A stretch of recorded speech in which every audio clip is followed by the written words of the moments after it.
Those of you who are actively out training with your horse and have hopes of making some good progress, or perhaps you're thinking of starting to do some training, this podcast is going to help you stay on the right track, from knowing whether you should be chatting to your horse to knowing whether you should stop or increase the program, and how to help a shutdown quarter horse. Hello, welcome to Mark Langley's Horsemanship Podcast, a podcast helping people to understand their horses better, to provide solutions in a calm, connected way. Mark, I'm going to start with a question that's come through from one of our online members.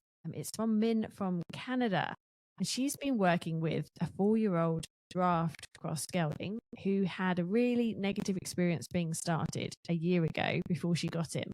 So she's done a full restart using your methods. She's come across one bit of a sticky area though, and she would like your advice on it before she goes too far, and especially starting to ride him. What she's finding with on the line or at liberty in a round pen or in the arena, he can buck and kick out towards her when he's asked to canter. She's only trying to use the feel of the rope to bring him forward into the canter, but he stops and backs away, or if she gets her energy up, he'll buck and take off. It's almost like she says he's being scared and defensive at the expectation of being chased. He used to refuse to trot with her, but now he's very light and responsive with his yes, using your methods. So that's going well. She just comments too that she's not using a lot of pressure, not using driving energy, and he leads beautifully. He's really responsive to the feel of the rope and is overall a sensitive guy. So she's not quite sure why the canter is so much harder for him to process and think through, and she wants to help set him up to be confident, willing, and safe. So is this a pattern that he's gotten into, and how can she address it so she can move forward? It's a memory. I think it's based on a memory. Most horses that I've had that do those things that you've sort of, they've had that kind of bad start. It seems to be every man and his dog putting a horse in a round pen and sending them around quite a lot to start them. And, over the years of me starting horses, I was backing off that all the time because I'd realised the detriment of it, especially for certain sensitive horses. So that's why I've evolved to do what I do now. And a lot of horses that have a bad memory in them, the canter or the speeding up is where it kind of the wheels fall off, because at some point to get those horses to canter, sometimes they would have had enough fear in them to make them feel that they're almost bolting, like, I call it bolting in a round pen. They're just going around with nothing to stop them, so they just keep running. So it's a really negative experience. And because of the memory of driving pressure, as soon as you spike him up in the sense of his awareness, so the awareness creates this. So I guess to try to explain it better, when a horse has been, say, drive, draw, and desensitized, it's been driven to go, to get enough energy to kind of canter, they usually have gone into a flight response, which is a fairly high level flight response. So as their awareness goes up, which we want awareness, we want the horse in the green zone, and as they get more aware, they go, I've never been this aware without running away. Here comes the hammer, so they either get defensive and kick out, or when they go into canter, they run off a bit and it all goes wrong. It's essential to sort of bring their awareness up and say, but I'm not going to chase you. And you have to learn to be aware, sensitive, have good energy, and not be frightened. But in the past, awareness meant fear. So this is the problem. So then, when they're kind of calm, everything's kind of hunky-dory. You wake them up, you get the explosive behaviour. The other thing is the trot, when he's kind of stopping and doing that, you have to really look at their eyes and their eye positions. And on those horses, there's a part of the eye, like if you were looking at the eye, there's like the front part and the back part of the eye. So if you watch them closely when you do your leading out lessons, especially when you start to just jog them out, but just look at it in the fast walk on both sides. And as they go past you, as your horse goes past you, you'll see as soon as you're in the back of the eye, one side more than the other, they'll probably just switch off and look to the outside and it'll look like they're kind of leaving. If you see that, you address that firstly at a standstill, which you might stand at the back of the eye, put a bit of pressure on, get them to look out and look back, look back, look back. And then what you do is you sort of get them out and bring them back with the thoughts, and practice the transition of rolling the eyes out and rolling them back, rolling them out, rolling them back. Okay, really, really important. And you have to do it on both sides until you're working from the hip and there's no resistance right through to the hip, and the horse has got that nice adjustable thought, and then you jog them out and bring them back. and you do a lot more of that passing of the eye at speed, and just watch for all the little bits that are not quite right, and go about fixing those bits until the horse is really good and floaty all the way through. And then you will get to a point that you can sort of turn your back on your horse, pick up that rope, and they'll just kind of float through, float out, and then find their canter. I've had horses that blow up at the canter, and to be honest, I've just kept persisting on canter them up. They blow up, they go out to the end of the rope. I've turned around, I'm going in a new direction, and I ask again until they start to go, all right, every time I go out there and blow up, he's turned around, he's off in a new direction, and I've got to find him and catch up again. And after maybe 20 or 30 transitions, though they have to go through it, they tend to get over it as well. So, because they know eventually, well, you're not driving them. And the other thing is you do a lot of approaching them with energy and keep reminding them that you're not a threat. And as I said before, maybe create a bit more awareness in the slower speeds, wake them up a bit more in the slow speeds, and just see if they start wigging out a little bit when they're a bit more awake. And then you know that speed that you do later is causing a lot of the bigger problems. And that approaching with energy and some of the other things that you've been mentioning, there are specific videos on that on the Membership Minute if you want to have a look at how he does those. That's quite a few nuggets you've just given there. I think if I was in Min's position, I'd be like, yippee, give me a few things to try. That's just great. I'm going to move on to the next question. It's from Carla from Germany. She also has a young horse. This is a 4-year-old gelding, but she feels that he's mentally immature, and she is riding him out on trail, but she finds that after about an hour, he'll throw his head around. Sometimes he'll stop, and he shows sort of little tantrums that aren't always about grass, but grazing grass has made things a little bit worse. Now the fields are closed, and he's fixated on it.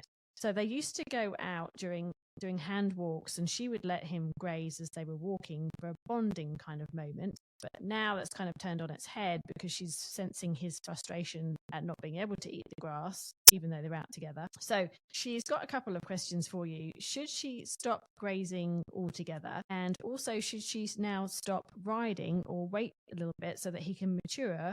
Or should she be ramping up the training with more discipline or more frequent riding? My gut says caution, awareness, not too much.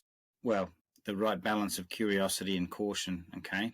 My gut says he's probably slightly impulsive. He might have strong thoughts and feel that, I feel not enough caution in the sense of being aware of boundaries and accepting those boundaries, okay? So immaturity, aloof, kind of strong thoughts, grass, can I have the grass, things like that. Patient. And then the anxiety of having all this stuff on a trail ride going on, I'll have grass instead. That'll cope that'll sort out my problems. So, we have to go back to the training, back to the manual kind of thing, and go, how is he normally? Does he tend to target things a little bit more than just kind of be very cautious and sensitive and soft? When he when he sniffs on me, does he kind of push as he sniffs, or does he go a little cautious about it? Is he aware when I'm walking around of giving me space and me not having to ask for it all the time? If I do things quicker and I ask for things quicker in the yards where I'm safe and I'm not out on trail, and I say, oh, can you do this now? I'm in a hurry. Or can you follow that rein? Can you back up in a hurry in the long reins, or back up under saddle in a hurry? Does he go, oh, that's too much, stop doing that. I'm used to that little routine of the pressure starts like this and it feels like this, and you're in your rhythm, and I'm used to that. If he challenges and starts to sort of go, hang on, you've ramped it up a little bit, not ramp up your whole training schedule, but just kind of, expect a little bit more on timeness out of him, rattle him just a little bit more, ride him up fast, bring him back, just press a little bit and get that kind of yielding frame of mind where he's a bit more softer and he can cope with that bit more pressure, and make your boundaries very clear. It's not like, maybe it's like, when he's got a strong thought over there, that's not available, but there's plenty here that's available. And, with those types of warm bloods, if he's a warm blood, I deal with them a lot, and the young ones, and they kind of seem immature, but when you get them centered and you give them the right amount of caution, they will start to reset. But you might have to put a lot of your emphasis on being centered, cautious, and have a mature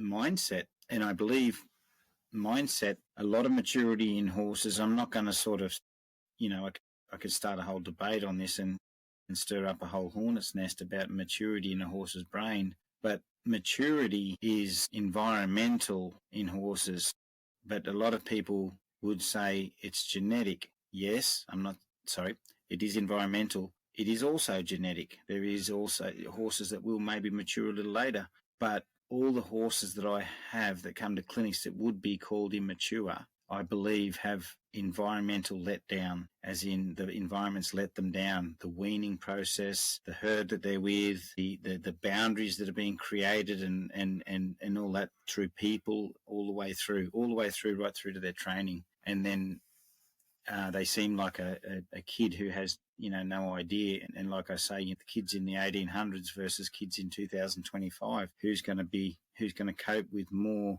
the 2025s or the 1800 kids? And I know who I'd be backing if I had to get a few jobs done and have some sort of good work ethic kids. I'd go for the ones back in the old days. And that wasn't all genetics, that's environmental. So we have to think about that with horses too. How do you know when to stop training? You mentioned the mindset before. So, and some people call that the comfort zone as well. So when you're training, you're obviously wanting them to be in that right mindset and that comfort zone, and they can't stay in it forever. So when does it become too much and you have to sort of, that lesson then becomes a bad experience and it could be counterproductive? This is a question that's come from Andrea in Queensland. She's got a nearly 8-year-old, very sensitive Arab, and she's really trying to figure out when she knows when training is too much or not enough.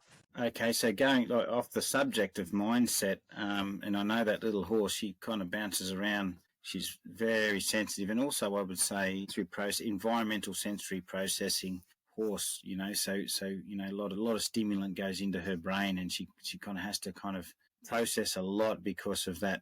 Tick, tick, tick, tick, tick, tick. What's that over there? Those really, really very sensitive horses. And so it's tough because, what could be a nice hour of smooth bliss for her is like sometimes could be like a war zone maybe because of all the things going in that she thinks she's got to kind of, focus on or worry about. So, but she may not cope with an hour lesson if she's in that bombardment, kind of getting bombarded frame of mind. So, and this is the tough one, is you have to, and we've done this before, you have to put a lot of effort yourself into easy lessons, like easy to achieve lessons. Not necessarily, they won't necessarily be easy, but they're easy to achieve lessons, like keep it simple. I want you to be able to just lead with me through this little area here and stay completely present and not have to worry about everything, or stand quietly for 10 minutes and just be restful and not have to worry about everything, and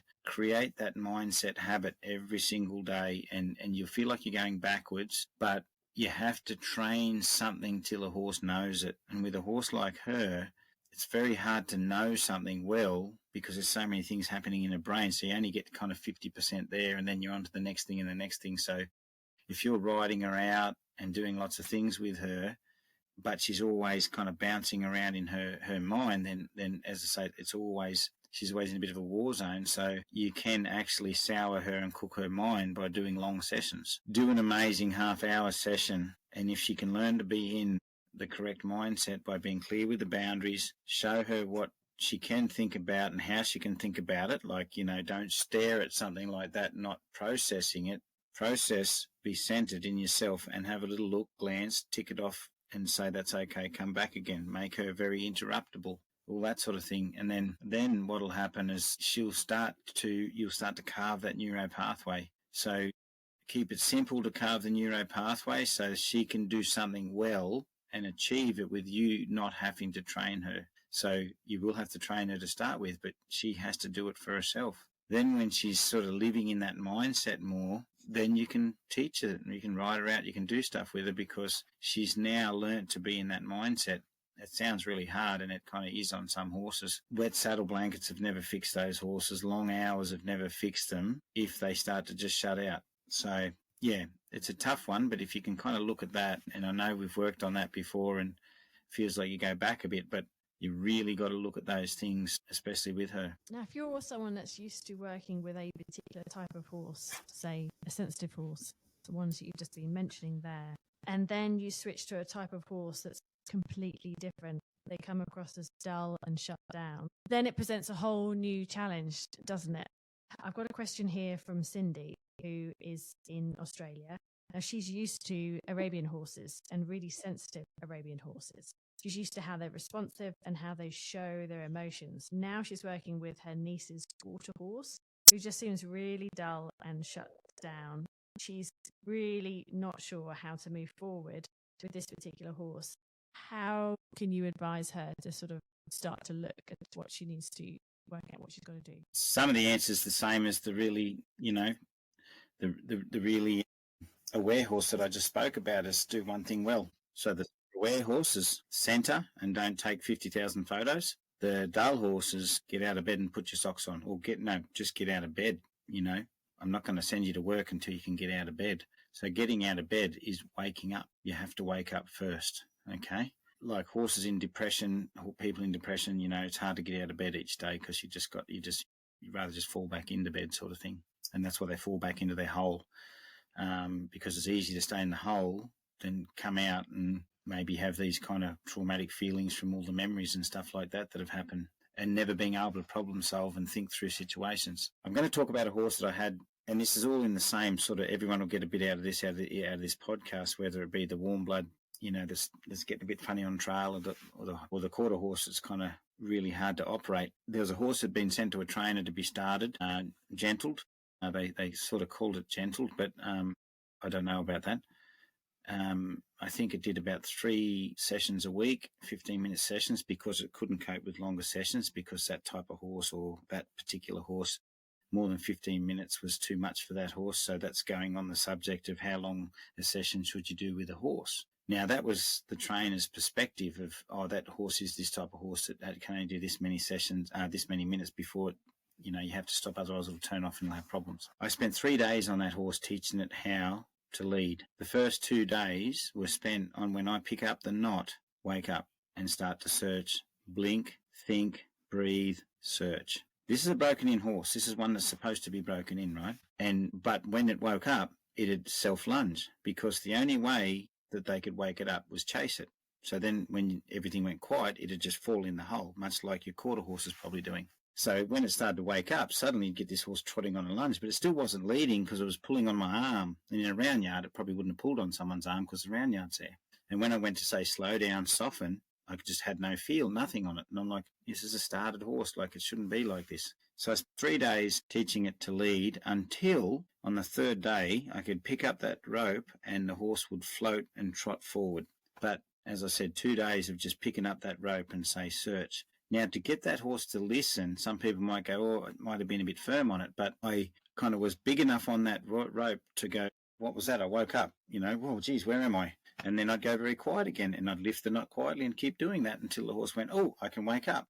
So then it'd wake up when I picked up the knot, search, and then all I had to do was place the rope through there, and the horse would start to go towards its thoughts and search and start to find perpetual motion, things like that. So I was doing one thing until the horse could do one thing, which meant it learnt how to do it itself. So when the rope was on its head and the rope started to lift and move, the horse woke up and said, my responsibility is to stay alive, the song, follow the rope, stay alive. She rode the horse on the last day, squeezed it, trotted it. Guess what? 15 minutes goes by, horse is open, blinking, thinking, travelling around like a happy horse, trotting, walking out like I'm walking out, having a good old day, trotting up, go and visit his mate, trot around with his mate, leave his mate, didn't even care about his mate, went to the other end of the arena. 15 minutes, 20 minutes, 25 minutes. How long's a piece of string? So when that horse was in the green zone, he was happy. So this 15-minute lesson kind of theory on him was completely off, because the education wasn't getting him to be responsible, go towards his thoughts. So he was just dying into a shutdown place and being a gypsy cob horse. Well, he just died and went, I'm not going to do anything. Okay. So he had to be ridden with a stick. And when she picked him up, the rider rode with the stick. The trainer was in the middle with the lunge stick. And I would have said, he's not started, because if I need 2 people to ride a horse, then this is not started. But the leading for 3 days pretty well started him again. So she could ride him, and she was happy because she didn't have to ride him with a stick or spurs. And he had natural flow, he had perpetual motion, he was carrying himself better. Even in the yards, he started to carry himself better. Even just in general, he was like alive again. So he could have went for an hour and it wouldn't have felt like a grind, and he would have stayed awake in the green zone for an hour, I think, if that was presented to him. Going back to your quarter horse and all these horses we're talking about as length of lessons and stuff like that, how long's a bucket of feed? If a horse is eating a bucket of feed, and how deep's the bucket of feed? Well, it can stay focused on the bucket of feed for an hour, couldn't it? So, and that's what we're trying to look. Yeah, it just depends how you do it. And so you've got to get one thing with that shut down quarter horse and teach it responsibility. It may just be, this is 2 meter distance between you and I when I'm walking around. Measure 2 meters and have that mental tape measure in your mind. So the horse has it in its mind, and it has to be responsible for keeping that 2 meters. And you shouldn't have to turn around and say, hey, you're in my space, back up again. Oh, I have to pick you up again. I have to pick you up again. So every time that horse walks into that 2 meter mark, you might do something big enough to make it go, oh, what was that? There's a bubble there, until it's doing it for you and it's alive and it's thinking and it has responsibility. And if that one thing's working for a week, you'll see the horse go, oh God, this is not kind of pushing and shoving and chasing. This is just, I just got to stay alive and be aware. Oh, this is easy. And then when it's aware, you pick up a rope, move your rope, and the horse goes, oh, this is easy because I'm aware. And they start to really, really get really good about it. So, just got to, the first bit's tough, but they can all wake up. I've dealt with a lot of really, really shut down horses, ones that just, and actually this cob horse that I was just talking about would actually sit down on her when she got on it, just sit down, just go, sit down.